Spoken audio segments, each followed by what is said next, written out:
Hi, this is Bill Chen from 5 Elements of Fulfilling Life. And today I want to talk to you about the environment and you, how you influence the environment and how the environment influences you. Did you know that 56% of who you are influenced by your environment? And the people we hang around with actually defines who we are. So it is so critical that we surround ourselves with people who we want to become later in our life. And therefore, our chances of success becomes a lot higher. I know that when I was young, personally, I used to hang around with a lot of heavy drinkers. Okay, and I mentioned last time when I was working on Kung Fu, my buddies were all really heavy drinkers. So after class, we would go out drinking all night till really late at night. And I don't know how I ever get home, but it was a complete blackout. And later on in my life,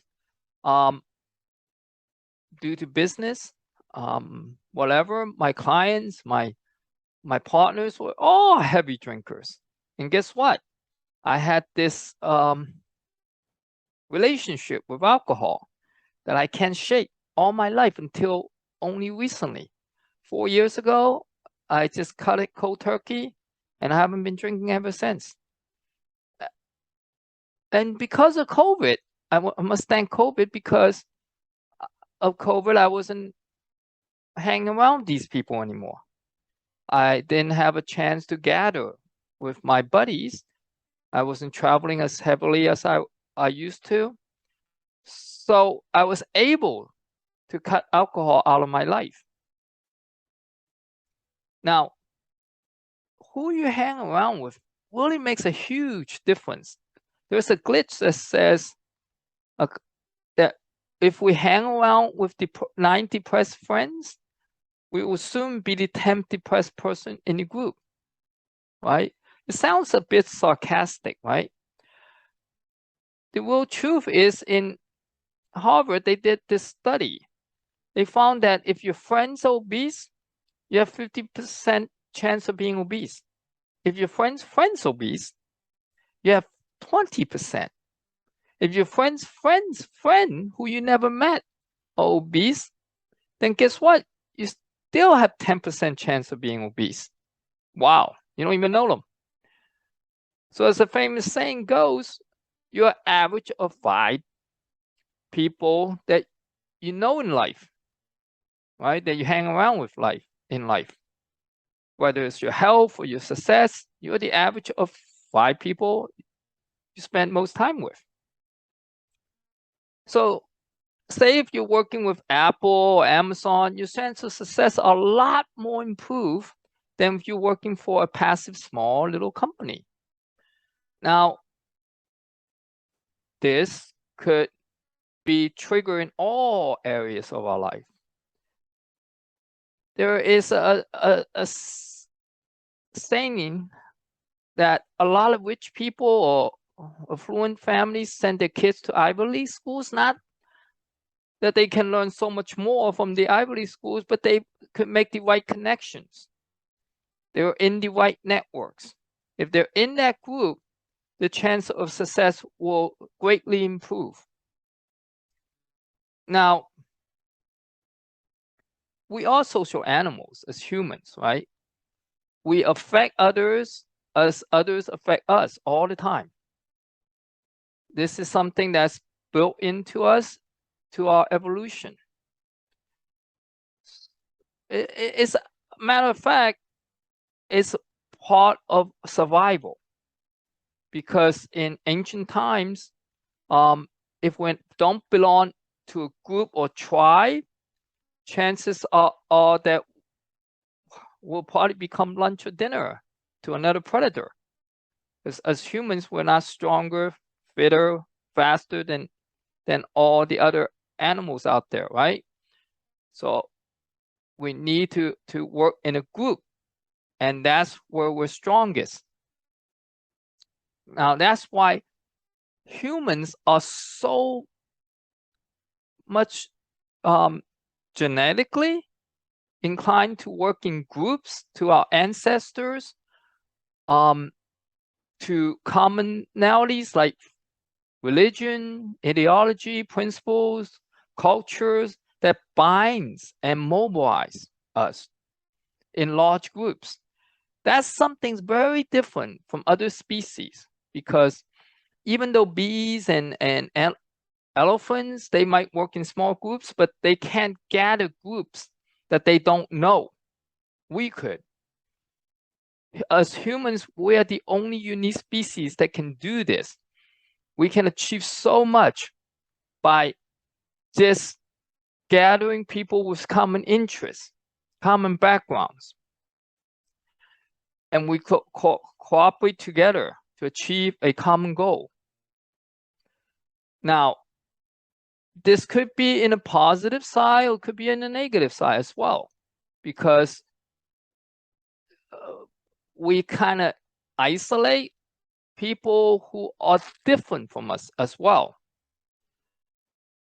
So to our history, we fight people who are outliners, right? They don't belong in our group. So we declare wars, and we want to get rid of people who are different from us. And it creates a lot of hatred. It creates a lot of discrimination. Now, that is uniquely human as well, right? If we look at in America, we have the Democrats, we have Republicans. Just because you're not in the same political social affiliation as me, then hey, you're different. So there's so much bipolarism in this country right now. We need to put aside our differences and start thinking of we instead of you or I, because we need to work together as a group to tackle a lot of problems in this world right now that individuals alone could never do.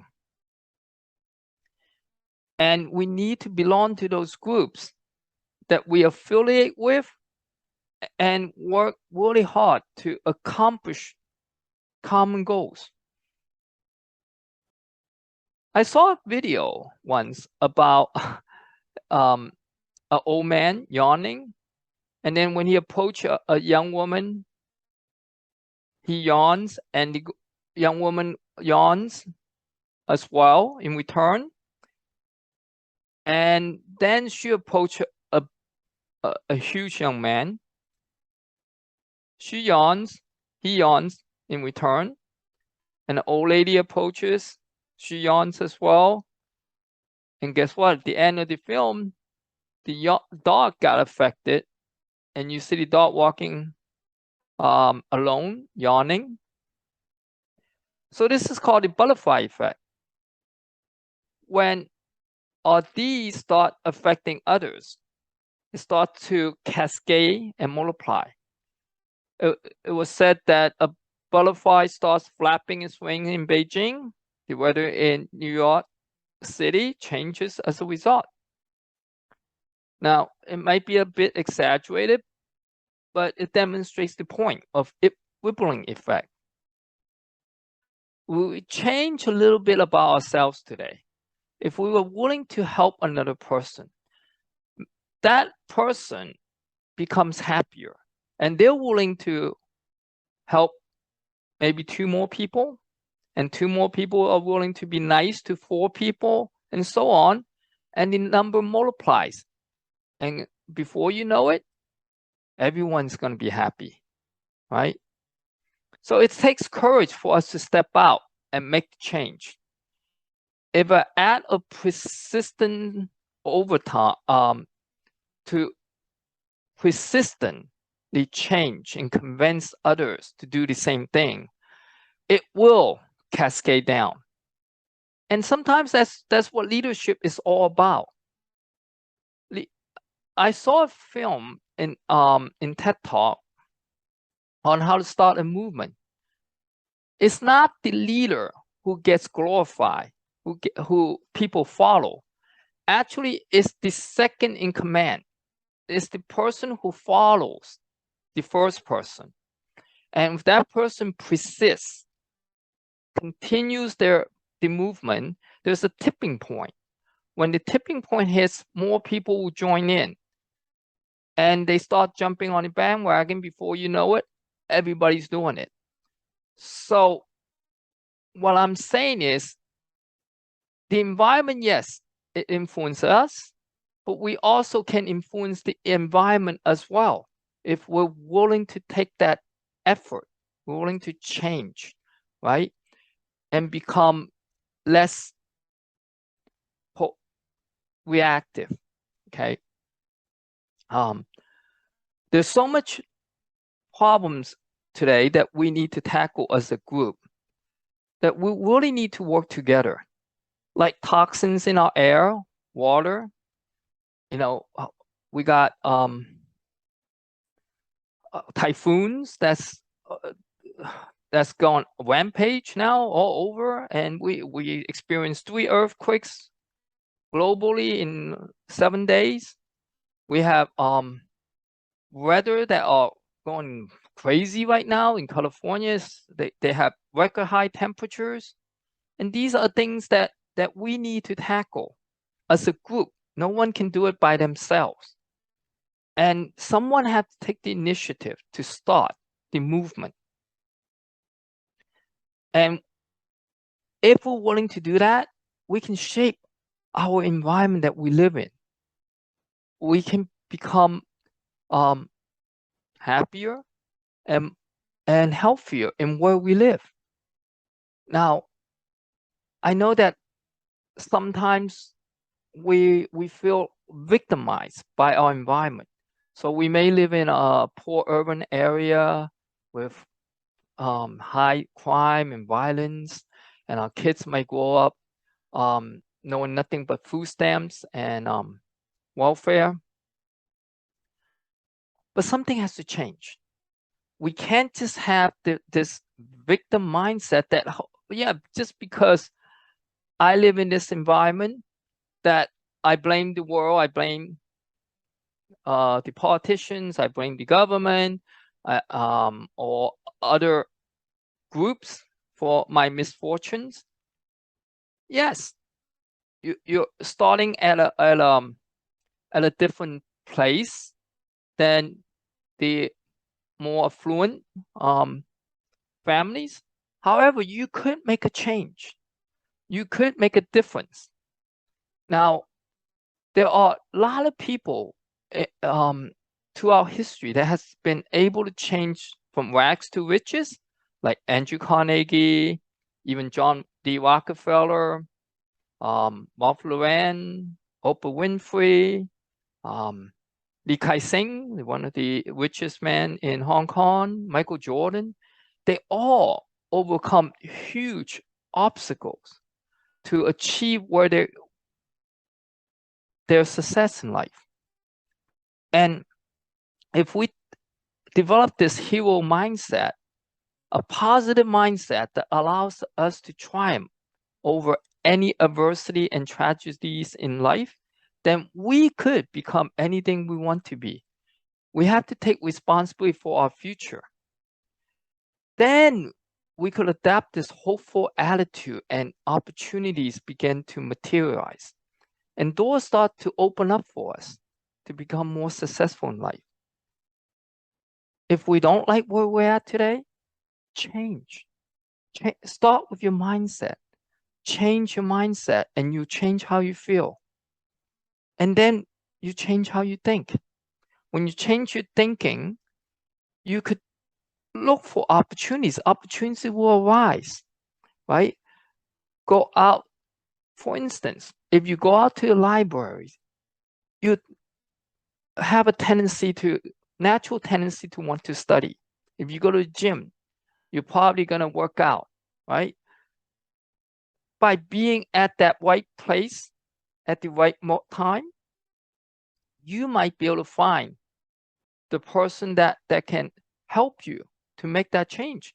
But you got to take action in life. You got to be proactive. And when you're willing to do that,